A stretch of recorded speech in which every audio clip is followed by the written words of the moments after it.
বিজেপির যিনি নতুন করে মন্ডলের সভাপতি হয়েছেন তিনি নাকি খুব প্রভাবশালী এবং তিনি গত 7 বছরে নাকি কয়েকশো কোটি টাকার মালিক হয়েছেন। তার আগে তিনি ঠিক করে অটু চলতেও তিনি 7 বার পকেটে হাত দিতেন, পকেটে টাকা আছে কিনা। এখন কত কোটি টাকার মালিক তার হিসাব নেই। রাজ্যের মুখ্যমন্ত্রীকে বিধানসভায় এবার তথ্য দিয়ে এবং লিখিতভাবে বলতে হচ্ছে লাগামহীন নেশার বৃদ্ধি।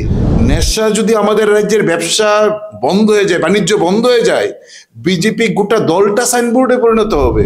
বিজেপি সরকার আসার পর বিপ্লব দেবের নেতৃত্বে প্রায় 150-র উপর মদের দোকানে লাইসেন্স দিয়েছেন। তার মধ্যে কয়েকটা এলাকায় মানুষের আন্দোলনে করতে পারেনি, বাকিগুলো সবগুলো ছোট ছোট বাজারে লাইসেন্স করে মদের দোকান দিচ্ছে। একটা মিছিল করেছে যে আমরা আমাদের রাজ্যের বেকারদের কাজের গ্যারান্টি করতে হবে। যুবমূর্তি একটা মিছিল করেছেন যে আমাদের রাজ্যের নেশার বারবারন্ত, এই নেশার বিরুদ্ধে সব মানুষকে এগিয়ে আসতে হবে। সরকারকে নেশার সামগ্রী যারা বিক্রি করেন, যারা বাদশা কিংপিং, তাদের গ্রেপ্তার করতে হবে, একটা মিছিল করেছে। আপনারা নেশার বিরুদ্ধে, নেশার করাল গাছে ত্রিপুরা ঠিক আছে, সেটাকে রাজনীতিকরণ করছেন, কিন্তু রাজনীতিকরণ না করে সেটাকে সামাজিকরণ করা প্রয়োজন। কারণ সে ঝড় বৃষ্টি রাত দিন এক করে কাজ করছেন, মাসের শেষে 8,000 টাকা নিয়ে যাচ্ছেন। অথচ তার সঙ্গে বামফ্রন্ট সরকারের সময় যে ছেলের ইলেকট্রিক ডিপার্টমেন্টে চাকরি পেয়েছিল সেই ছেলেটা মাসের শেষে 32,000 টাকা নিচ্ছে। খয়ারপুরের সব মন্ত্রীর সঙ্গে তার ছবি আছে শাসকের। তাকে মুম্বাই ক্রাইম ব্রাঞ্চ ধরে নিয়ে গেল। আমরা খবর নিয়ে দেখলাম, পরে শুনলাম ও নাকি মানে বিশাল বড় ব্যবসায়ী। এই সময় ত্রিপুরার পুলিশকে ঘুমে রেখে বাইরের পুলিশ আমাদের রাজ্য থেকে তুলে নিয়ে যাচ্ছে। তাহলে ত্রিপুরার পুলিশ কেন জানেন? প্রতি গলিতে আমাদের গোটা রাজ্যের সব জায়গাতে নার্সারি স্কুল, আর্টের স্কুল, গানের স্কুল, নাচের স্কুল, এইগুলো খোলা হতো। আপনি দেখুন এখন গলি গলি নেশা মুক্তি কেন্দ্র খোলা হচ্ছে। দয়া করে আপনাদের মধ্যে দিয়ে জিজ্ঞেস করতে চাই, মাননীয় মুখ্যমন্ত্রী যেই নেশা মুক্তি কেন্দ্রের ভিত্তিপ্রস্তর স্থাপন করতে পূজা অর্চনা করলেন, তিনি কি বেশি বেশি নেশাসক্তকে আহ্বান করছেন যে ঠাকুর আমাদের এই নেশা মুক্তি কেন্দ্রের জন্য বেশি বেশি নেশা আসক্তরা আসে, আমার এখানে যেন বেশি বেশি রুগীরা আসে, এর জন্য পূজা অর্চনা করছে? 2017 সালের পর এই সময় পর্যন্ত আমাদের যে 450-এর উপর ডাক্তার বেকার, ভাবতে পারেন। 15 থেকে 16,000 নার্স বেকার আমাদের রাজ্যের। প্রত্যেকটা হাসপাতালে নার্সের সংকট, প্রত্যেকটা হাসপাতালে ডাক্তারের সংকট, প্রত্যেকটা অফিসে ইঞ্জিনিয়ারের সংকট। নিয়োগ করছেন না, 50,000 শূন্য পদ। নমস্কার, আপনারা দেখছেন পিসি মিডিয়া। আমার সাথে রয়েছেন ছাত্র যুব ফেডারেশনের রাজ্য সম্পাদক নবারুণ দেব। নবারুণ দা, অনেক অনেক স্বাগত পিসি মিডিয়ায় আপনার। আপনাদেরকে এবং যারা এই সম্প্রচার দেখবেন সবাইকে আমার পক্ষ থেকে শুভেচ্ছা, অভিনন্দন। আচ্ছা, রাজ্যের বিজেপি সরকার বলছে এ রাজ্যে বেকারদের যথেষ্ট কর্মসংস্থানের ব্যবস্থা তারা করে দিচ্ছেন এবং রেগুলার বেসিসে প্রায় 14,000-এর মতো চাকরি হয়েছে। এখানে আপনারা বারবার এখন বলছেন ত্রিপুরা রাজ্যের হাট মাঠ কাঁপাচ্ছেন যে বেকারদের কর্মসংস্থান হচ্ছে না। আপনাদের বক্তব্য একরকম, আবার শাসকের বক্তব্য একরকম। আসলে বাস্তবে রাজ্যের বেকারদের জন্য কি হচ্ছে বর্তমানে এবং বেকারদের কন্ডিশন ত্রিপুরা রাজ্যে কি? না, এই বেকারের সমস্যাটা আসলে শুধু আমাদের রাজ্যে না, গোটা দেশেই এই সময়ে বেকারত্বের সমস্যাটা হচ্ছে সবচেয়ে ভয়াবহ সমস্যা। গোটা দেশের এই সময় প্রধান সমস্যা হচ্ছে বেকারত্বের সমস্যা। এবং এই সমস্যা নরেন্দ্র মোদী প্রধানমন্ত্রী হওয়ার পর এই সমস্যাটা তীব্র আকার ধারণ করেছে গোটা দেশে। যেহেতু আমরা ডাবল ইঞ্জিনে আছি, ফলে এই ডাবল ইঞ্জিনে এই সমস্যাটা আরো বেশি তীব্র হয়েছে। এক হচ্ছেন 2014 সালে বিজেপি সরকার, কেন্দ্রীয় সরকারে আসার আগে প্রতিশ্রুতি দিয়েছিলেন বছরে 2 কোটি বেকারের চাকরি হবে। আমরা দেখলাম গত কিছুদিন আগে পর্যন্ত কেন্দ্রীয় সরকার বলতেই পারছেন না আমাদের এই গত 14 থেকে 2024 10 বছরে 2 কোটির চাকরি হয়েছে কিনা। মানে বছরে 2 কোটি চাকরি হওয়ার কথা, 10 বছরে 2 কোটি বেকারের কর্মসংস্থান হয়নি এক দেশ। ডাবল ইঞ্জিনে 2018 সাল থেকে আমাদের এখানে ডাবল ইঞ্জিন চলছে। এই ডাবল ইঞ্জিনে যখন সরকার আসবে, তার প্রতিশ্রুতি দিয়েছিল বছরে 50,000। 7 বছর অতিক্রান্ত হলো, 2018 থেকে 2024, 7 বছরে তারা এখন যা তথ্য দিচ্ছেন প্রায় 14,000 না 12,000 কিছু, দেখ তারা 14,000 বলছেন। তাদের প্রতিশ্রুতি ছিল যে বছরে 50,000 সরকারি চাকরি হবে। তো বছরে 50,000-এর জায়গায় যদি আমরা ধরি যে বছরে 50 করে 7 বছরে প্রায় 3,50,000 চাকরি হওয়ার কথা, এটা বিজেপির কথা অনুযায়ী। তাহলে 3,50,000 চাকরি হওয়ার কথা বছরে 50,000, কিন্তু তাদের তথ্য বলছে, বিধানসভায় তথ্য দিচ্ছেন 7 বছরে চাকরি হয়েছে মাত্র 14,000। এটা মানে এই যে শুভঙ্করের ফাঁকি, এটাকেই বলে। এবং আপনি দেখবেন মানে চাকরি যত কমছে, মানে আগে বামফ্রন্ট সরকার যখন ছিল তখন গড়ে প্রতিদিন 11 জনে, মানে প্রতিদিনের যা গড়, এই গড় হচ্ছে 11 জনের সরকারি চাকরি হতো। বলে এই সংখ্যাটা কমছে। মহাকরণ থেকে বসে আপনি যদি প্রেসমিট গুলো লক্ষ্য করেন, সরকারের মন্ত্রীরা বিভিন্ন সময় প্রেসমিট করেন, পিআই নিয়োগ করার যে সিদ্ধান্ত এবং পিইটি ফিজিক্যাল এডুকেশন টিচার এবং পিআই ফিজিক্যাল ইনস্ট্রাক্টর, এই দুইটা পোস্টে নিয়োগের জন্য গত 7 বছরে মিনিমাম 40 বার প্রেসমিট করেছেন, প্রেসমিট করে ঘোষণা দিচ্ছেন, কিন্তু এখন পর্যন্ত একজন পিআই না একজন পিইটি ফিজিক্যাল এডুকেশন টিচার আমাদের দেশে রিক্রুট হয়নি। 2016 সাল থেকে আমাদের যে টিআরবিটি চালু হয়েছে, 16 সাল থেকে 2018 সাল এই সময়ের মধ্যে 4বার টেট পরীক্ষা হয়েছে। 16 থেকে 18 4বার টেট পরীক্ষা হয়েছে। 18 থেকে 24 এই 7 বছরে 3বার টেট পরীক্ষা হয়েছে। মানে আগে 3 বছরে 4বার টেট পরীক্ষা হয়েছে, আর এখন 7 বছরে 3বার টেট পরীক্ষা হয়েছে। এসটিজিটির পরীক্ষা নিয়েছেন টিআরবিটি গত সেপ্টেম্বর মাসে 2022, 2023, 2024 শেষ, এখন পর্যন্ত ফলাফলটা দিতে পারছেন না। যা কিছু চাকরি হচ্ছেন তার মধ্যে একটা হচ্ছেন দুর্নীতি। মানে চরিলামে তো এক মহিলা বলছেন আমার কাছ থেকে টাকা নিচ্ছেন, আমার ছেলের অফারটা আসলো না, এই অভিযোগ নানা দিক থেকে করছে। 2 নম্বর হচ্ছে আমাদের রাজ্যের বেকার চাকরি পাচ্ছেন মালদা, উড়িষ্যা, বেঙ্গালুর, আসাম, এই সমস্ত জায়গা থেকে। আমাদের রাজ্যের বেকারদের বঞ্চিত করে বহির্রাজ্যের বেকারদের কাজের সুযোগ করে দিচ্ছে। এই হচ্ছেন কর্মসংস্থানের আসল তথ্যচিত্র। উল্টো দিকে আপনি দেখবেন যে এই বেকাররা যেন রাস্তায় নামতে না পারেন, শিক্ষিত বেকার তারা যেন হতাশায় গ্রস্ত হন এবং হতাশাগ্রস্ত হয়ে যেন বিপদগামী হন। সবাই হবেন বা হচ্ছেন, এটা অসম্ভব, হচ্ছেন না, কিন্তু একটা অংশকেও হলেও তারা সরকার, বিজেপি দল এবং বিজেপি সরকার মানে এই জায়গায় সফল হচ্ছেন, ছোট্ট একটা অংশের হলেও নতুন প্রজন্মকে নেশায় আসক্ত করে, নেশায় বুঁদ করে রাখার যে ভয়ঙ্কর ষড়যন্ত্র গোটা রাজ্যে নীল নকশা করে বিজেপি নেমেছেন, এক্ষেত্রে তাদের একটা ভালো সফলতা আছে, এক্ষেত্রে দারুণ সফলতা। কারণ গোটা রাজ্যে নেশা মুক্ত ত্রিপুরার নাম করে গোটা রাজ্যটাকে নেশাই একদম চাদরে ঢেকে দিয়েছেন।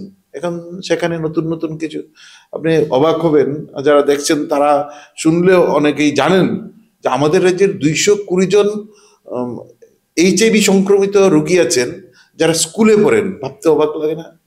মানে স্কুলে পড়েন 6, 7, 8, 9, 10, তারা এইচআইভি সংক্রমিত হয়েছেন। সংখ্যাটা 220। কিভাবে তারা হয়েছেন? তারা শিরাপথে ইঞ্জেকশনের মাধ্যমে নেশা করেন, এই নেশা করতে গিয়ে এইচআইভি আক্রান্ত হয়েছেন। আমরা কোন জায়গায় গিয়ে দাঁড়াচ্ছি? বলে চাকরি দিচ্ছেন না, কিন্তু বিপদগামী করা, অন্ধকারে তলিয়ে দেওয়ার প্রশ্নে সরকার কিন্তু এই ক্ষেত্রে বিজেপি সরকারের প্রায় ধরেন না মানে বিশাল সফলতা, এই ক্ষেত্রে তাদের চূড়ান্ত সফলতা। কিন্তু প্রতিশ্রুতি রক্ষার ক্ষেত্রে তারা 0 পাওয়ার যোগ্য না, তারা মাইনাস পাওয়ার যোগ্য। বিজেপি তো বলছে স্বচ্ছ নিয়োগ নীতির মাধ্যমে তারা চাকুরি হচ্ছে, এবং আপনাদের বামেদের আমলে তো চাকুরি নিয়ে দলবাজির বিভিন্ন অভিযোগ উঠেছিল। 10,323 যারা আজকে এই যে বলির পাঠা হয়েছে, এটা তো আপনাদের আমলেই। হ্যাঁ, 10,323-এর চাকরি চলে গেছে, কিন্তু প্রথমত হাইকোর্ট, ত্রিপুরা রাজ্যের হাইকোর্ট তারা একটা রায় দিয়েছিলেন তাদের চাকরিচ্যুতির, তারপর সুপ্রিম কোর্ট একই রায় দিয়েছেন। কিন্তু আমরা দেখছি গোটা ভারতবর্ষের মানুষ যারা ন্যূনতম শিক্ষিত তারা জানেন যে এই যে হাইকোর্ট 10,323-এর চাকরির প্রশ্নে, তার চাকরিচ্যুতির প্রশ্নে যে রায় দিয়েছেন, এই রায়ের কোনো জায়গায় কোনো ক্ষেত্রে দুর্নীতির একটা ওয়ার্ড উল্লেখ করতে পারেননি। যেটা উল্লেখ করেছেন সেটা হচ্ছেন পলিসির প্রশ্ন। আমাদের যে বামফ্রন্ট সরকার যে পলিসিতে শিক্ষক নিয়োগ করছেন, 78 সাল থেকে যে নিয়োগ নীতি তারা গ্রহণ করেছিলেন, নৃপেন চক্রবর্তী যখন রাজ্যের প্রথম বামফ্রন্ট সরকার গঠনের মুখ্যমন্ত্রী ছিলেন, সেই নিয়ম নীতিতে, সেই পলিসিতে এই সময়ের মানিক সরকারের নেতৃত্বে বামফ্রন্ট সরকার সেই নিয়োগ নীতিতেই তাদের চাকরি দিয়েছিলেন। কোর্টের অবজারভেশন হচ্ছে, যা রায় দিয়েছেন যে এই যে পলিসি অ্যাপ্লাই করেছেন এই পলিসিটা ভুল, বলে এই পলিসিতে যেহেতু তাদের চাকরি হয়েছে তার জন্য তাদের চাকরি গেছে। কোনো জায়গায় একজনের এইরকম কারণে চাকরি যায়নি যে তাদের টাকার বিনিময়ে বা ঘুরির পথে, কিংবা তারা ইন্টারভিউ না নিয়ে, কিংবা তারা ফেক ইন্টারভিউ দিয়ে যারা চাকরি পেয়েছেন, এরকম একটা শব্দ 10,323-এর চাকরি চলে যাওয়ার পরও এই ধরনের শব্দ না সুপ্রিম কোর্ট না হাইকোর্ট এই ধরনের শব্দ ব্যবহার করতে পারছেন। বলে এটাই হচ্ছে আমাদের গর্ব যে আমাদের দুর্নীতি না, দুর্নীতির প্রশ্নে বামফ্রন্ট সরকারের দিকে আঙ্গুল তোলার মানে সত্যিকার অর্থেই আঙ্গুল তোলার প্রশ্নে এইরকম সাহস এখন পর্যন্ত কেউ দেখাতে পারে না। মিথ্যা অভিযোগ এই ধরনের কথা বলতে পারেন, যেখানে সুপ্রিম কোর্ট হাইকোর্টের রায় তার লিখিত মানে কপি মানুষের হাতে আছে, বলে সেখানে এই ধরনের কোনো শব্দ ব্যবহার করতে পারছেন না। আচ্ছা, বামফ্রন্টের যে যুব সংগঠন রয়েছে, আপনি সেটা রাজ্য সম্পাদক। ত্রিপুরা রাজ্যে আমরা যখন বামফ্রন্ট ক্ষমতায় ছিল, তখন কেন্দ্র সরকারের বিরুদ্ধে বিভিন্ন সময় রাস্তায় আপনারা নেমেছেন, বিভিন্ন জেলা মহকুমায় আপনাদের আন্দোলন দেখেছি। কিন্তু আমরা এই সময়ে ত্রিপুরা রাজ্যের রাজধানী আগরতলা ছাড়া রাজ্যের কোথাও আপনাদের আন্দোলন দেখতে পাচ্ছি না। তাহলে কি আপনাদের যে যুব সংগঠন সেটা কি দুর্বল হয়েছে গোটা ত্রিপুরার রাজ্যে? বিশেষ করে আগরতলায় তো হয়ে যায়, আগরতলায় বিভিন্ন মিছিল সংগঠিত করেন আপনারা, কিন্তু রাজ্যের জেলা মহকুমায় এবং ব্লক স্তরে আপনাদের কোনো মিছিল সংগঠিত এবং আন্দোলনগুলি এখন দেখা যাচ্ছে না কেন? না, আপনি যদি খুব বেশি আগের কথা ধরে বলার নেই, আপনি যদি ডিসেম্বর মাসের 15 তারিখ থেকে গতকালকে পর্যন্ত আপনি দেখেন, মানে আমরা বলতে পারি প্রায় মাসখানেক ধরে আমরা আগরতলা এই অফিসে ঠিক মতো আসতে পারছি না। ধর্মনগর থেকে সাবরুম আপনি দেখবেন গত ডিসেম্বর মাসের 13 তারিখ থেকে শুরু হয়ে 3টা দাবি। এক হচ্ছে কর্মসংস্থান, 2 নম্বর হচ্ছে জঙ্গলের রাজত্বের অবসান, 3 নম্বর হচ্ছে নেশার বিরুদ্ধে। 3টা দাবিতে আপনি দেখবেন গোটা রাজ্যে আমাদের বড় মিছিল হচ্ছে, যেগুলা পত্রপত্রিকায় আসছে, ইলেকট্রনিক মিডিয়াতে আছে। তার বাইরে অসংখ্য জায়গায় আমরা ছোট ছোট সভা করছি। আমরা লক্ষাধিক লিফলেট বাজারে নিয়ে যাচ্ছি, মানুষ আমাদের কাছ থেকে আমাদের লিফলেট চেয়ে নিচ্ছেন যে কি লেখা আছে আপনাদের লিফলেটে, লিফলেট দিচ্ছি। পদযাত্রা সংগঠিত হচ্ছে, লংতরাই বেলির পাহাড়ের চূড়ায় চূড়ায় আমাদের হাঁটতে হয়েছে, এবং প্রতিদিন আমরা প্রায় 10 থেকে 12 কিলোমিটার করে প্রতিদিন আমরা যারা স্টেটে সেন্টারে থেকে কাজটা করি, আমাদের যেতে হচ্ছে সাব ডিভিশন গুলাতে। সেই সাবরুমে থেকে ফিরলাম আমরা গত পরশু দিন রাত্রিবেলা। সেই সাবরুম থেকে যদি আপনি ধরেন যে এখন পর্যন্ত যা হয়েছে কৈলাস শহর পর্যন্ত প্রতিটা সাব ডিভিশন আমাদের প্রায় প্রতিদিনই চলছিল এই সময়। এবং উত্তর ত্রিপুরা জেলার কৈলাস ধর্মনগরের এই যে এখন একটা গণতান্ত্রিক আন্দোলন, বিশেষ করে সিপিআইএম এর রাজ্য সম্মেলন নিয়ে একাংশের গণতান্ত্রিক আন্দোলনে মানুষ ব্যস্ত আছেন বলে আমরা ডিএফ এর আমরা ফেব্রুয়ারি মাসে ধর্মনগর হচ্ছে, এই যে 27 তারিখ পানিসাগরে হচ্ছে, আগামীকাল আমবাসাতে হচ্ছে। এখন পর্যন্ত আমাদের প্রায় 18টা মহকুমাতে প্রায় 40টা জায়গায় বড় ধরনের পদযাত্রা সংগঠিত হয়েছে। 40টা জায়গায় গোটা রাজ্যের বিভিন্ন সেক্টরে ভাগ করে, কোনো জায়গায় সাব ডিভিশন, কোনো জায়গায় বিধানসভা ভিত্তিক, কোনো জায়গায় আমাদের সাংগঠনিক যে কমিটি, অঞ্চল কমিটি, 3টা-4টা অঞ্চল একসঙ্গে করে, এরকম প্রায় 40টার মতন জায়গায় পদযাত্রা সংগঠিত করছি। তাহলে আমরা দেখছি যে আমরা যখনই নিচের দিকে একটু গ্রামে একটু অন্যান্য এলাকায় সভা করছি, মানুষ দারুণভাবে সাড়া দিচ্ছেন। এবং আমরা সব জায়গায় আছি, লড়াইটা তো আমরাই লড়ছি নেশার বিরুদ্ধে। যে লড়াই, এই লড়াই শুধু আগরতলায় বসেই আমরা লড়ছি না। হ্যাঁ, আগরতলায় স্বাভাবিক কারণে যেহেতু হেডকোয়ার্টার, সেখানে মিছিল বেশি করতে হয়, সেখানে প্রতিক্রিয়া বেশি দেখাতে হয়, সেখানে তাৎক্ষণিক কর্মসূচি বেশি নিতে হয়। যেহেতু এটা হেডকোয়ার্টার, ফলে হেডকোয়ার্টার কেন্দ্রিক আমাদের কর্মসূচি বেশি গ্রহণ করতেই হবে। কিন্তু এটাই একমাত্র কর্মসূচির জায়গা। আমরা ডিওএফআই, আমরা বামপন্থীরা আমরা মনে করি না। আমরা মনে করি যে আমাদের কর্মসূচি যেখানে মানুষ আছে সেখানেই আমাদের যেতে হবে। ফর্ম এক এক জায়গায় এক এক রকম। যেমন আমরা লংতরাই বেলির পাহাড়ের চূড়ায় আমাদের হাঁটতে হয়েছে 10 থেকে 12 কিলোমিটার। আবার আমরা যখন কমলপুরে গেলাম, আমাদের মানিক ভান্ডার থেকে মিছিল হওয়ার কথা কমলপুর পর্যন্ত, আগের দিন রাত্রিবেলা পর্যন্ত আমাদের পদযাত্রা ঠিক আছে প্রায় 7-8 কিলোমিটার। কিন্তু মিছিল শুরু হওয়ার 1 ঘন্টা আগে আমাদের জানিয়ে দিল যে না, মানিক ভান্ডার থেকে মিছিল করা যাবে না, মিছিল করতে হবে কমলপুর থেকে মাত্র 1.5 কিলোমিটার আগে একটা রাস্তা, এই যে 1.5 কিলোমিটার এর বাইরে থেকে মিছিল করা যাবে না। ফলে আমরা মানিক ভান্ডার থেকে মিছিলটা করতে পারিনি। এরকম আমরা গেলাম, যে আমাদের বাদল শীল পঞ্চায়েত সমিতির প্রার্থী ছিলেন বামপন্থী, তিনি খুন হয়ে গেলেন। শ্রীরামপুরে আমাদের একটা মিছিল হওয়ার কথা ছিল গত কয়েকদিন আগে, সম্ভবত 12 তারিখ।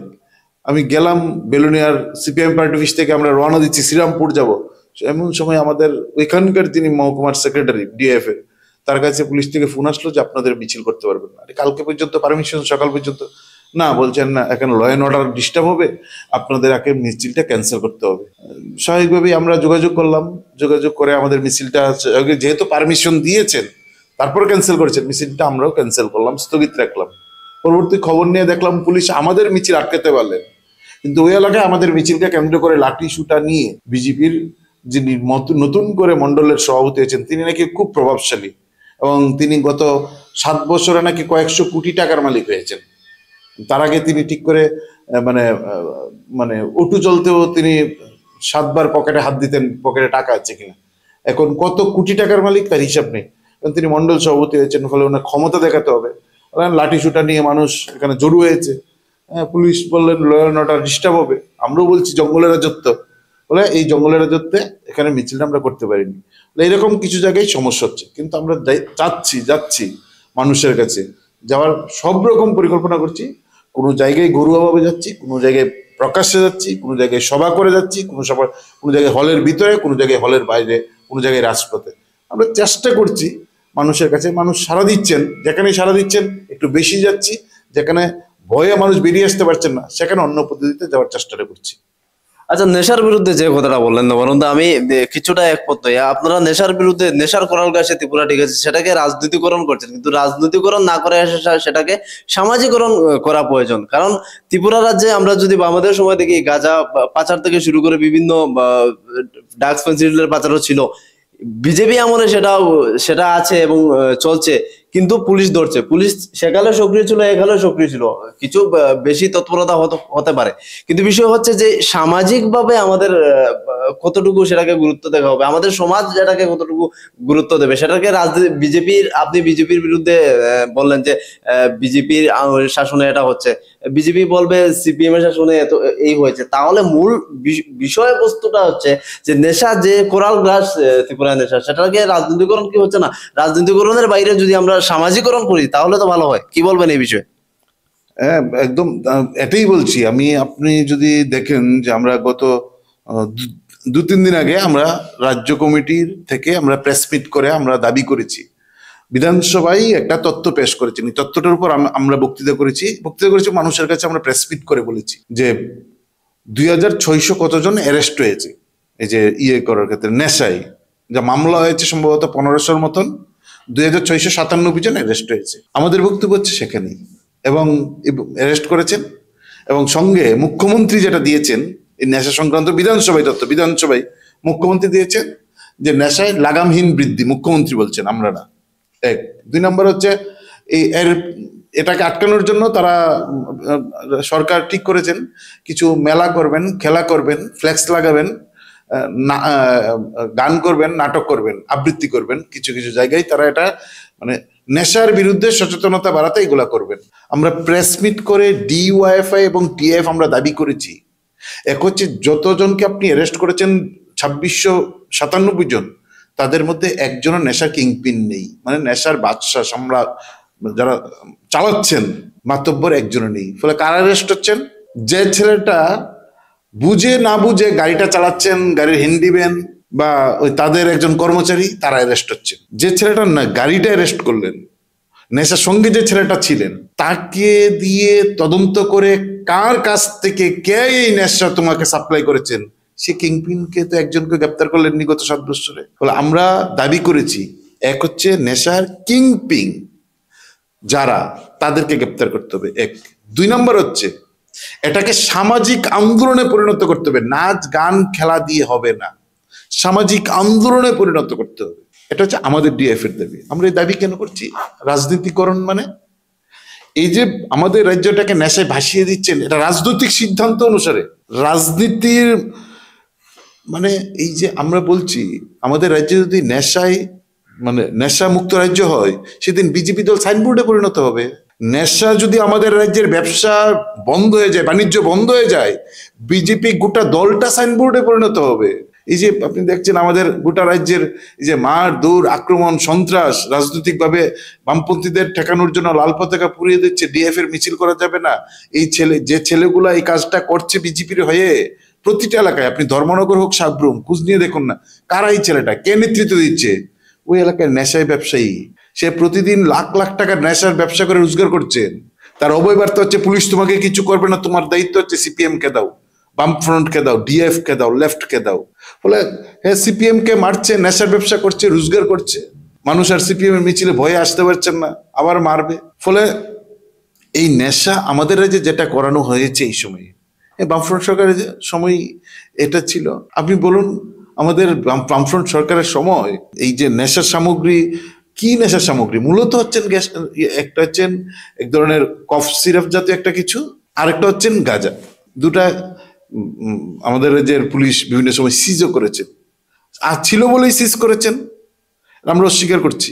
কিন্তু আপনি দেখুন না, আমাদের রাজ্যের এই যে নেশা আসক্ত হয়ে আমাদের 18 সালের আগ পর্যন্ত কতজন স্কুল স্টুডেন্ট এইচআইভি আক্রান্ত হয়েছে, কয়টা গলিতে নেশা সামগ্রী বিক্রি হতো। কিন্তু এখন কোন গলিটা বাদ আছে নেশা সামগ্রী? আগে আমাদের গলি গলি কি হতো, গলি গলিতে 18 সালে একটা নার্সারি স্কুল হতো, শিক্ষিত একটা ছেলে নার্সারি স্কুল চালাতেন, গান শিখাতেন, একটা স্কুল হতো, একটা স্কুল বেড়ার ঘর, এখানে লেখা থাকতো আর্ট শেখানো হয়, এখানে বাচ্চারা আসতেন আর্ট শিখতেন, এখানে আবৃত্তি শেখানো হতো। প্রতি গলিতে আমাদের গোটা রাজ্যের সব জায়গাতে নার্সারি স্কুল, আর্টের স্কুল, গানের স্কুল, নাচের স্কুল, এইগুলো খোলা হতো। আপনি দেখুন এখন গলি গলি নেশা মুক্তি কেন্দ্র খোলা হচ্ছে। তাহলে বামফ্রন্ট সরকারের সময় যদি এই ভয়াবহতা থাকতো, তাহলে তো প্রতি গলিতে নেশা মুক্তি কেন্দ্র দরকার ছিল না তো। বামফ্রন্ট সরকারের সময় সারা ত্রিপুরায় যে 5-6টা নেশা মুক্তি কেন্দ্র ছিল কিনা জানা নেই। বড় বড় ওয়ালের গায়ে সময় হলুদ রং করা, তার উপর লেখা থাকতো নেশা মুক্তি কেন্দ্র, নিচে একটা নাম্বার টাম্বার। সারা রাজ্যে যেমন 1-2টা সেন্টার ছিল। এখন এমন কোনো সাব ডিভিশন নেই, এমন কোনো এলাকা নেই যেখানে নেশা মুক্তি। এবং এখন কি মুখ্যমন্ত্রী নেশামুক্তি কেন্দ্র ভিত্তিপ্রস্তর স্থাপন করছেন পুজো দিয়ে, অঞ্জলি দিয়ে। মানে আমরা মানে পুজো টুজো কখন দেই? একজন ব্যবসায়ী তার দোকান খুলবেন, পুজো দিচ্ছেন, এখানে যেন কাস্টমার বেশি বেশি আসে, লোক বেশি বেশি আসলে তার বিক্রি লাভ হবে। মুখ্যমন্ত্রী, আমি দয়া করে আপনাদের মধ্যে দিয়ে জিজ্ঞেস করতে চাই, মাননীয় মুখ্যমন্ত্রী যেই নেশামুক্তি কেন্দ্রের ভিত্তিপ্রস্তর স্থাপন করতে পূজা অর্চনা করলেন, তিনি কি বেশি বেশি নেশাসক্তকে আহ্বান করছেন যে ঠাকুর আমাদের এই নেশামুক্তি কেন্দ্রের জন্য বেশি বেশি নেশা আসক্তরা আসে, আমার এখানে যেন বেশি বেশি রুগীরা আসে, এর জন্য পূজা অর্চনা করছে? এখন দিল্লি থেকে টাকা দিচ্ছে। আগে দিল্লি থেকে টাকা বামফ্রন্টের মন্ত্রীরা, আমলারা লড়াই করতো, আমাদের এখানে এটা করতে হবে, আমাদের এখানে একটা স্কুল করতে হবে, আমাদের এখানে একটা ইউনিভার্সিটি করতে হবে, আমাদের এখানে একটা কলেজ করতে হবে, টাকা দেন, উড়ালপুল করতে হবে, টাকা দেন, এই ফাইট করতো। এখন আমাদের মন্ত্রীরা কি ফাইট করে? আমাদের এখানে নেশা মুক্তি কেন্দ্র করতে হবে, নেশা মুক্তি কেন্দ্র করতে হবে, 8টা জেলায় একটা নেশা মুক্তি কেন্দ্র করতে হবে। এখন 8 জেলায় একটা নেশা মুক্তি কেন্দ্র করবে সরকারের উদ্যোগে। কোন জায়গায় গিয়ে পৌঁছেছে? বামফ্রন্ট সরকারের সময় একটা বিবৃতি দিয়ে মুখ্যমন্ত্রীকে বলতে হয়েছে লাগামহীন নেশার বৃদ্ধি হচ্ছে ত্রিপুরায়। রাজ্যের মুখ্যমন্ত্রীকে বিধানসভায় এবার তথ্য দিয়ে এবং লিখিতভাবে বলতে হচ্ছে লাগামহীন নেশার বৃদ্ধি। বলে আমার আগে ছিল, কিন্তু আগের যা লাগামহীন ছিল না, তার লাগাম ছিল কোনো রাজনৈতিক কর্তৃত্বের নেতৃত্বে আমাদের রাজ্যের নেশার ব্যবসা হয়নি। ফলে পুলিশ তার লাগাম টানার চেষ্টা করেছেন যে যতটা পারা যায় এই রাজ্যের এই মানুষকে এই নেশার গ্রাস থেকে মুক্ত করার চেষ্টা করেছেন। বামফ্রন্ট সরকার সফল হয়েছেন। এখন সরকারের উদ্যোগে, বিজেপি সরকার আসার পর বিপ্লব দেবের নেতৃত্বে প্রায় 150-র উপর মদের দোকানের লাইসেন্স দিয়েছেন। তার মধ্যে কয়েকটা এলাকায় মানুষের আন্দোলনে করতে পারেনি, বাকিগুলো সবগুলো ছোট ছোট বাজারে লাইসেন্স করে মদের দোকান দিচ্ছেন। তাহলে কারা? আর এখন যা নেশার যা নাম যত রকমের, এগুলো তো 18 সালের আগ পর্যন্ত ত্রিপুরার রাজ্যের মানুষ ভাবতে পারে না এত ধরনের নেশা আমাদের রাজ্যে আসছে। করিডোর করে দিয়েছেন। এবং আপনি দেখবেন যে আমাদের কেন্দ্রীয় সরকার ডাবল ইঞ্জিন, তারপর কেন্দ্রীয় গোয়েন্দা সংস্থার যারা মুম্বাই ক্রাইম ব্রাঞ্চ আসছেন, আমরা পরে জানি, সিবিআই আসছেন, ইডি আসছেন, বিভিন্ন এজেন্সিগুলা, এনআই আসছেন, আমাদের এখান থেকে হঠাৎ করে 10-12 জনের বাড়িতে সার্চ হচ্ছেন, 8-10 জন তুলে নিয়ে যাচ্ছেন। পরে খবর নিয়ে দেখা গেল কেউ জানে না, ত্রিপুরার পুলিশ জানে না কি মুম্বাই ক্রাইম ব্রাঞ্চ আমাদের এই এলাকা থেকে এমককে তুলেছে। এই যে খয়ারপুরের সব মন্ত্রীর সঙ্গে তার ছবি আছে শাসকের, তাকে মুম্বাই ক্রাইম ব্রাঞ্চ তুলে নিয়ে গেল। আমরা খবর নিয়ে দেখলাম, পরে শুনলাম ও নাকি মানে বিশাল বড় ব্যবসায়ী। এই সময় ত্রিপুরার পুলিশকে ঘুমে রেখে বাইরের পুলিশ আমাদের রাজ্য থেকে তুলে নিয়ে যাচ্ছে। তাহলে ত্রিপুরার পুলিশ কেন জানেন না? বাইরের পুলিশ কেন ত্রিপুরা পুলিশের উপর ভরসা রাখতে পারছেন না? খবরটা দিচ্ছেন না যে আমরা আসছি, তোমরা আমাদের সাহায্য করো। বলে এই যে এটা রাজনৈতিক ভাবে আমাদের রাজ্যের এই যে নেশার একটা নীল নকশা তৈরি করে আমাদের রাজ্যের যুব সমাজকে ধ্বংস করতে চাইছে। বলে এই যে রাজনৈতিক সিদ্ধান্তের বিরুদ্ধে, আপনাকে প্রথমত রাজনীতিটা হচ্ছেন সমাজনীতি একটা গুরুত্বপূর্ণ পার্ট। এই সমাজনীতির ভিতরে হচ্ছে রাজনীতিটা সমাজনীতির বাইরে না। কারণ সমাজের মধ্যে হচ্ছে মানুষ, আর মানুষকে নিয়ে এই রাজনীতিটাই আমাদের সমাজে কি নীতি গ্রহণ করবে মানুষের সাথে, এই রাজনীতি ঠিক করে। ফলে রাজনীতিকে বাদ দিয়ে হবে না তো, এই রাজনীতির মধ্যে থেকে সব অংশের মানুষকে যুক্ত করে সামাজিক আন্দোলন গড়ে তোলার, নেশার বিরুদ্ধে আমরা দাবি করছি এবং মিছিল করে এই কথা বলছি, সব মানুষ এগিয়ে আসুন। কারণ ভবিষ্যৎ আজকের দিনে সব মানুষকে, তার পরিবার, আমাদের রাজ্য, তার পাড়া, তার গ্রাম, তার স্কুল রক্ষার দায়িত্ব সবাইকে দায়িত্ব নিতে হবে। সেই বার্তা নিয়েই তো আমরা যাচ্ছি, আমরাই আওয়াজ তুলেছি। তো আমার শেষ প্রশ্ন, এ রাজ্যে আমাদের যে পরিস্থিতি, গত 2013 সালে কংগ্রেসের সাথে জোট হয়েছিল। এবার কংগ্রেস কার্যত বলতে গেলে জোট থেকে সরে গেছে। এমন গতকালকে কংগ্রেস নেতার সাথে আমার কথা হচ্ছিল, উনি বলছেন যে ত্রিপুরা রাজ্যে কংগ্রেস সিপিএম এর সাথে জোট হবে না। এবার এই যে যুব সংগঠন একটা রাজনৈতিক দলের মূল চালিকা শক্তি বা মেরুদণ্ড বলতে পারো, এই যুব সংগঠনের মাধ্যমে যে কোনো একটা দল ক্ষমতায় আসতে পারে। আপনারা 2028-এর জন্য কতখানি প্রস্তুত, এবং কেন আপনাদের এই ডিএফআই তে যুবকরা আসবে, যুব ফেডারেশনে কেন যোগ দেবে, এবং কেন আপনাদের নিয়ে চিন্তা করবে বর্তমান যুব সমাজ? প্রথমত বলছি, আপনি যে প্রথম প্রশ্নের প্রথম পার্টটা নির্বাচনের জোট সংক্রান্ত, প্রথমত এই বিষয়ে আমার বলাটা কতটুকু সমীচীন হবে বা ঠিক হবে না বলেই ভালো। তারপরে যেটা আমি মনে করি, কারণ ইলেকশনের পার্টটা সম্পূর্ণ একটা রাজনৈতিক দলের পার্ট, আমাদের পার্ট না, কিন্তু আমার যা মনে হয় যে নির্বাচনে কারা জোট করবেন এই প্রশ্নে বামপন্থী, বিশেষ করে সিপিআইএম, তাদের কিন্তু একটাই ফ্রন্ট, এটা হচ্ছে বামফ্রন্ট। বামফ্রন্ট মানে ভোট হোক কিংবা ভোটের বাইরে একটা ফ্রন্ট হিসেবে 4টা রাজনৈতিক দল, তারা ভোটের সময়ও জোট থাকেন, ভোটের সময় ছাড়াও একটা ফ্রন্ট হিসেবে কাজ করেন। বিভিন্ন নীতিতে, বিভিন্ন পলিসিতে, বিভিন্ন সিদ্ধান্তে তারা প্রকাশ্যে সভা করেন, গোপনে সভা করেন, সিদ্ধান্ত গ্রহণ করেন। ফলে এই প্রশ্নে কোনো জায়গায় কোনো সমস্যা নেই। বামফ্রন্ট এরা আমাদের রাজ্যে বছরের পর বছর আপনারা দেখছেন, আস্থা বলে বামফ্রন্টের সমাবেশ হয়, ইলেকশন না থাকলেও হয়, আবার ইলেকশনের সময় জোট করে ভোটও হয়। কংগ্রেসের সঙ্গে এটা হচ্ছে গত নির্বাচনের কিছুদিন আগে ঠিক হয়েছে যে কংগ্রেস বামফ্রন্ট একসঙ্গে এই নির্বাচনে লড়বেন, ভোটে লড়েছেন, ভোট শেষ, এই যে সমঝোতার জায়গা, আসন সমঝোতার জায়গা, এটা শেষ। আবার ভোট আসবে, তখন সিপিএম, বামফ্রন্ট, কংগ্রেস রাজনৈতিক নেতাদের তাদের বোঝাপড়া ঠিক হবে। এখন কোন নেতা কি বলছেন সেই প্রশ্নে আমি জানিও না, আমি জানতেও চাইনি এই প্রশ্নে, কারণ এইটা আমাদের পার্টও না। এটা হচ্ছে এই নির্বাচনের এই সম্পর্কে আমার যতটুকু মনে হয় এটা। 2 নম্বর হচ্ছে যুবকদের বিকল্প কোনো যাওয়ার কোনো জায়গা নেই, যুবকদের কাছে বিকল্প এরকম যাওয়ার কোনো জায়গা নেই। সুবুদ্ধি সম্পন্ন যারা নেশার বিরুদ্ধে লড়তে চাই, যারা গণতন্ত্র চাই, যারা তার কাজের গ্যারান্টি চাই, এই প্রশ্নে আমাদের দেশের প্রত্যেকটা যুবকের একমাত্র যদি সে অর্গানাইজেশন করতে চাই, কোনো সংগঠনের সঙ্গে যুক্ত হতে চাই, একটাই মাত্র সংগঠন আছেন ডিওয়াইএফআই, এবং আমাদের ট্রাইবেলদের জন্য টিওয়াইএফ, ট্রাইবেল ইয়ুথ ফেডারেশন। বিকল্প কিছু নেই। কেন যাবেন, কোন জায়গায় যাবেন? বিজেপি ক্ষমতায় আসেন, যুব মোর্চা গত 7 বছর আপনি দেখুন না যে একটা মিছিল করেছে যে আমরা আমাদের রাজ্যের বেকারদের কাজের গ্যারান্টি করতে হবে। যুব মোর্চা একটা মিছিল করেছেন যে আমাদের রাজ্যের নেশার বারবারন্ত, এই নেশার বিরুদ্ধে সব মানুষকে এগিয়ে আসতে হবে, সরকারকে নেশার সামগ্রী যারা বিক্রি করেন, যারা বাদশা কিংপিং, তাদের গ্রেপ্তার করতে হবে, একটা মিছিল করেছে। আমরা যদি একটা বড় মিছিল করি নেশার বিরুদ্ধে, বরং তারা খেপে যাচ্ছেন আমাদের বিরুদ্ধে। হ্যাঁ, ডিএফআই কেন নেশা কারবারিদের বিরুদ্ধে কথা বলবে, খেপে যাচ্ছেন প্রায়। এই যে আপনি দেখছেন না যে রতনলাল নাথ গত 2 দিন আগে তিনি কোথায় একটা অনুষ্ঠানে গিয়ে বললেন না যে তোমরা যদি মায়ের খাও আমি কি করব, কেন বলছেন? তার 3 দিন আগে আমরা প্রেস মিট করে তো দাবি করেছি যে এই যে মোহনপুরের গাঁজা কেন কাটছে না, এটা প্রকাশ্যে করছেন। মানুষে বিয়ে বৌভাতে যাচ্ছেন, দিনের বেলা নিমন্ত্রণ খেতে গিয়ে দেখলেন দুদিকে বাগান, অফিসাররা বিভিন্ন সময় যাচ্ছেন, ঘুরছেন বাগানের মাঝখান দিয়ে রাস্তা, পুলিশ অফিসাররা যাচ্ছেন। আপনি যদি মনে করেন যে বিভিন্ন এলাকায় ঘুরবেন মোহনপুরে, দেখবেন মাইলের পর মাইল। আমরা প্রেস মিট করে বলছি এই গাঁজা চাষের ক্ষেতগুলো কেন কাটছেন না, খেপে গেছেন। ফলে এই যে যুবকরা আজকের দিনে, তারা কি, আমরা মনে করি আমাদের রাজ্যের যুবকরা এই প্রশ্নে তাদের সঙ্গে ন্যূনতম সমঝোতা করবেন না। হ্যাঁ, ভয়ে অনেকে বেরোতে পারছেন না, নানা কারণে বেরোতে পারছেন না, কিন্তু তারা বিজেপির সঙ্গে যাবেন আমরা এটা বিশ্বাস করি না। বিজেপির সঙ্গে যাওয়ার মতন সুযোগ নেই।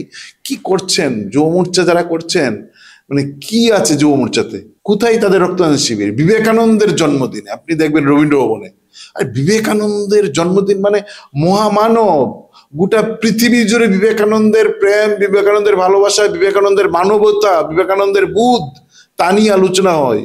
এই বিবেকানন্দের জন্মদিনে যুব মোর্চা অনুষ্ঠান করে সিপিএম ডিএফ কে খেদানোর জন্য উপদেশ দিচ্ছেন। বলেন এই যে ছবিটা যারা দেখলো আমাদের এই যে সুবুদ্ধি সম্পন্ন যুবকরা, যে বিবেকানন্দের জন্মদিনে বিবেকানন্দকে এইভাবে অপমান করলো, বিবেকানন্দের জন্মদিনে আক্রমণ করার কথা বলছেন, বিবেকানন্দের জন্মদিনে খেদানোর কথা বলছেন, আর আমরা ডিএফএ বিবেকানন্দের জন্মদিনে এই নিচে হল করে আর এই নিচের হলে আমরা রক্তদান শিবির করেছি। মানুষ এই পার্থক্যটা বুঝতে পারছেন না রাজ্যের যুবকরা। আমরা প্রতিদিন লড়াই করছি, বেকারের কাজ চাই, বেকারের কাজ চাই। আউটসোর্সিং এ কাজ দেখছেন, বিদ্যুৎ দপ্তরে ফিটকু চলে গেছেন, কৈলাসহরের যে বিদ্যুৎ তা প্রাইভেট সংস্থার হাতে, তারা বিল নিচ্ছেন যেমন খুশি তেমন, কারেন্ট দিচ্ছেন না। যে ছেলেটা কাজ করছেন তাকে মাত্র 7,000 8,000 টাকা দিচ্ছেন, সে ঝড় বৃষ্টি রাত দিন এক করে কাজ করছেন, মাসের শেষে 8,000 টাকা নিয়ে যাচ্ছেন। অথচ তার সঙ্গে বামফ্রন্ট সরকারের সময় যে ছেলেটা ইলেকট্রিক ডিপার্টমেন্টে চাকরি পেয়েছিল, সেই ছেলেটা মাসের শেষে 32,000 টাকা নিচ্ছে। তো এই যে ছেলেটা খবর রাখছেন যে আরে ভাই, আমি এই আউটসোর্সিং এর কাজে যুক্ত হচ্ছি, আমি বেশি পরিশ্রম করি, ঝড়ের সময় আমি সারাক্ষণ অফিসে কাটাই, কোনো কোনো দিন 24 ঘন্টা টানা ডিউটি করি, তারপর মাসের শেষে আমার বেতন হয় 8,000 টাকা। আর আমার সঙ্গেই কাজ করেন, বামফ্রন্ট সরকারের সময় বিদ্যুৎ দপ্তরে চাকরি পেয়েছেন, সে বেতন নিচ্ছে 32,000 টাকা। যাবে। 2017 সালের পর একজন ইঞ্জিনিয়ার নিয়োগ হয়নি। 2017 সালের পর একজন ইঞ্জিনিয়ার নিয়োগ হয়নি। 2017 সালের পর এই সময় পর্যন্ত আমাদের যে 450-এর উপর ডাক্তার বেকার, ভাবতে পারেন। 15 থেকে 16,000 নার্স বেকার আমাদের রাজ্যের। প্রত্যেকটা হাসপাতালে নার্সের সংকট, প্রত্যেকটা হাসপাতালে ডাক্তারের সংকট, প্রত্যেকটা অফিসে ইঞ্জিনিয়ারের সংকট। নিয়োগ করছেন না। 50,000 শূন্য পদ, 56,000 কর্মচারী কমে গেছে। এই 56,000 কর্মচারী কমে গেছে, শূন্য পদ এবলিস্ট হচ্ছে। 50,000 শূন্য পদ কেন নিয়োগ করছেন না? নিয়োগ করবেন না বলে বেকাররা যারা বুঝছেন এই সরকার তো নিয়োগ করবেন না, ফলে আমার যদি নিয়োগ পেতে হয় এই লড়াই করতে হবে, বামফ্রন্টের সঙ্গে থাকতে হবে, এই সরকারকে পাল্টাতে হবে। তার জন্যই যুবকের স্বার্থে, রাজ্যের স্বার্থে যুব সমাজকে আমাদের সঙ্গে আসতে হবে। বিকল্প কোনো জায়গা তাদের কাছে আর খোলা নেই। অসংখ্য ধন্যবাদ নবারুণদা আমাকে সময় দেওয়ার জন্য। তো এতক্ষণ ছিলেন ছাত্র যুব সংগঠনের রাজ্য সম্পাদক নবারুণ দেব। তিনি কার্যত রাজ্যে যে নেশার ফুয়ারা এবং নেশার বাণিজ্য চলছে সেটার বিরুদ্ধে, শাসক দলের বিরুদ্ধে তিনি তুলতাগলেন।